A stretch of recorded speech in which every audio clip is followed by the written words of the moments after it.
So I made these anti-vibration pads just by using a hole punch, cutting out some holes with some thick foam. Just bought this thick foam on Amazon. It's pretty cheap.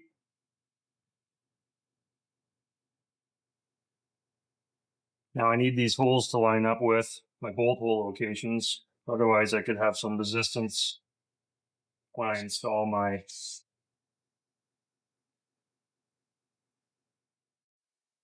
shelf onto my track. So to make sure that these line up good, look at this. I knew you didn't want to watch me peel off the tape. So to make these line up well, just put the bolt through, set it on gently. And there we go. Now this is going to house my amplifier. It's going to run the 5.1 channel surround sound for the sim rig. And with electronics, what we don't want is we don't want too much vibration. That's why I chose to go with a separate monitor stand, and chose to mount my receiver on something with some vibration pads on there. So this is going to bolt up from the bottom side of the race rig. Receiver's going to sit on there. Left myself lots of room for wire and speaker wire and cables.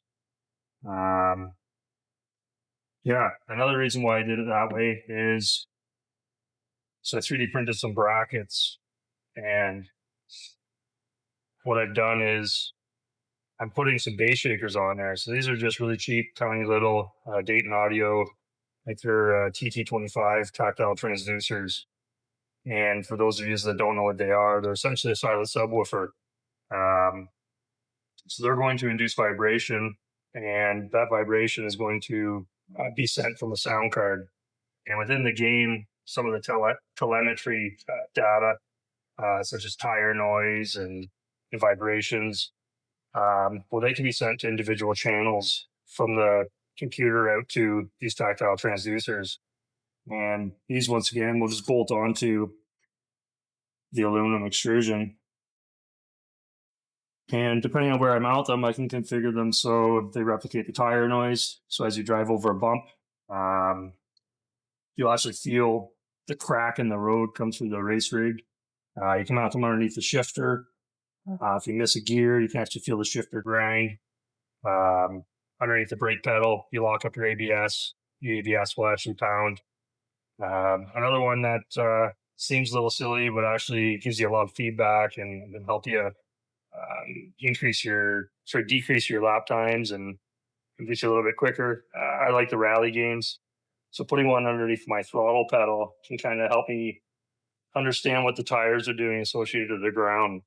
So on the ground, if in a rally stage, I'm on gravel, my tires break loose, my throttle becomes a little less sensitive, or more sensitive, sorry. So I can actually feel that wheel slip come through the throttle pedal and give me that feedback.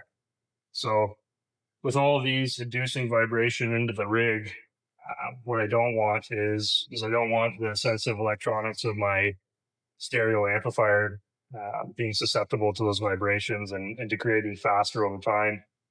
Even though it was a cheap amplifier to me, I picked it up on Kijiji or Facebook Marketplace, sorry. $50 for a nice Sony amplifier. If you go on Amazon at the moment, it's a $400 amplifier. It was missing the selector knob. I'm just going to 3D print one of those, as well as what else? Oh, the remote. Don't really need it. It's going to be set up primarily on the single channel. Pretty much going to have to turn it on. It's going to recognize the computer, but just for my own sake, figured, hey, I would get a remote, $12 on Amazon. So there I am. Let's say maximum $70 in. I got a $400 amplifier. Don't quite remember how many watts per channel, but it's going to be plenty considering the speakers are going to be blasting right at me. So yes, this is going to be my shelf for the amplifier. That's the reason why I've isolated it. Additionally, now this is 3/16 heavy gauge steel. Cut it out on the plasma cutter. To program that shape, It's going to work on there just nicely.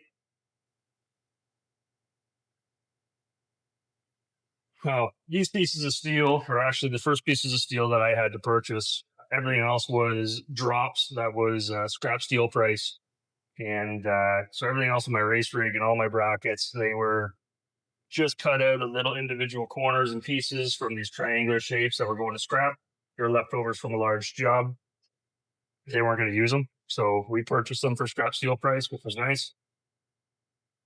The subwoofer, something else that was heading to a garbage bin, works perfectly fine. It's a car audio subwoofer from Sound Ordnance. Perfect situation for me, right? I was able to scrap it. We'll salvage it. Sorry, I'm going to give it a use. It's nice, low form factor. I believe that's an 8-inch sub. Yes, it is set up for car audio, so it's going to run on 12 volts DC, but I do have a power supply that I can set all this up. Going with the theme of anti-vibration, I know it sounds a little silly. You think that you want this rumble and roar to sort of come into the race rig. I want this to replicate the tire noise and the engine noise and give me that sensation of feedback and make you feel like you're in a car. But what I don't want is for it to mute out or flood the vibrations of these individual channels. These can give me much more precise vibration and feedback and information, so I know what the car is doing in the game. So these can replicate my tire noise, my brakes. You can replicate engine noise with these as well. But essentially, there's all sorts of things that I can set these up for and fine tune them for precisely to give me feedback, so I know exactly what the car is doing on the road. Whereas this here is just going to be the game audio, right? So I don't want those vibrations to overpower this precise feedback that's being given to me, right? When you're in a car, you can kind of feel your wheels slipping, and when they're starting to let loose, your forward grip and your lateral grip, or when you lock up the brakes.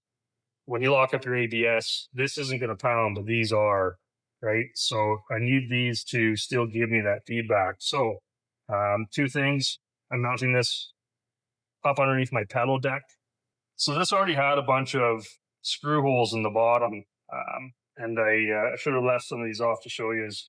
But all these screw holes were already in the bottom of this because of what it came off of. So I had to measure out precisely with a 12-inch dial caliper, so I knew the exact spacing of all of my bolt holes and program them into the CNC, so that way I knew exactly I could use the same bolt holes. Luckily for me, I still have the same hardware. It's still going to work for me. So salvaging all the old hardware that held this thing together. And well, there's the plate it used to be attached to. I had some two-sided tape. It was underneath a bench for a lifeboat simulator. What it would help do is sitting on the bench, when you launch that lifeboat simulator into the water and it hit the water, it would give you that thud to replicate what it would feel like actually hitting that water when that lifeboat drops. So keeping with the vibration isolation, lots of those on there. I'll line up all the old holes. To help line these up, I did the same little trick, put the bolt through, right, except for I just used tiny little Allen key, pushed it through this, slid this up, took the backer off, put it right into the screw hole, slid it back down. That way I'm not going to have any issues lining these things up. I'll probably line up the two opposite corners nice and loosely, and then the next two corners before I fasten things down, and then I can put the rest of the hardware into the bottom. But yeah, it's going to be a fun project. I'm looking forward to getting all the audio set up.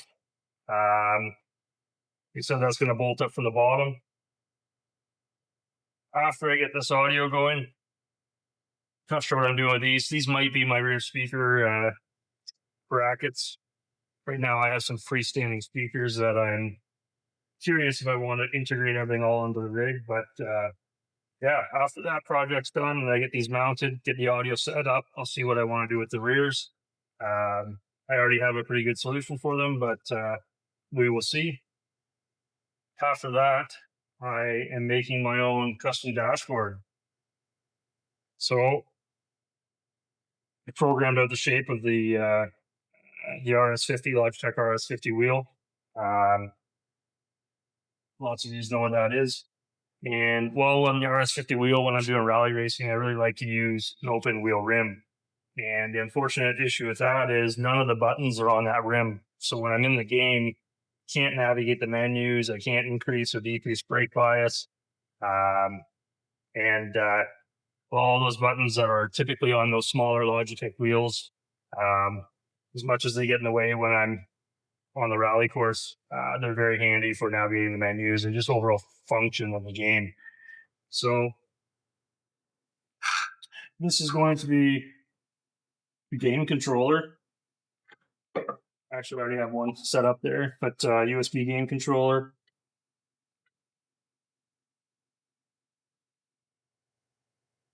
You got a bunch of buttons and switches you're going to wire up.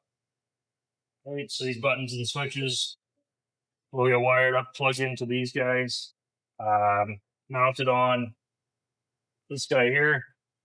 These holes are the bolt holes for holding that in place. And there are, so let's do this guy, sorry, but there are holes down there where they're going to mount to a rig. So, yeah, lots to think about here. May have some momentary switches on there or some locking switches, momentary push button switches.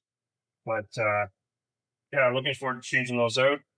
In addition to that, so this project sort of came along with I 3D printed some brackets that hold my wheel deck in place instead of using the aluminum. So I have some of these aluminum brackets that I salvaged while building this rig. And well, unfortunately, these things aren't cheap, and I didn't want to buy any more. So I didn't have enough for what I needed to do, holding my wheel deck in place. And well, that led me to utilizing the 3D printer. So my buddy Scott has 3D printer. I designed these up in Fusion 360s. Same with these. Everything is programmed in Fusion 360. And we printed some of these out. Last ones I printed were sort of a prototype. The infill was not as strong. The wall thickness on the plastic was not as strong. And as much as they're doing a great job right now, they have some flex to them. And when you push on them or pull on them or the wheels moving around, you can kind of hear some of that internal structure breaking and cracking. And that's not something I really want to happen. I don't want to be mid race and end up with my steering wheel on my lap. But so they were 4 bolts wide, top and bottom, on either side of my wheel deck. And what I decided to do was turn these button boxes into portions of that wheel deck, so everything still bolts together. There's my 4 bolts down each side. It's going to hold everything in place.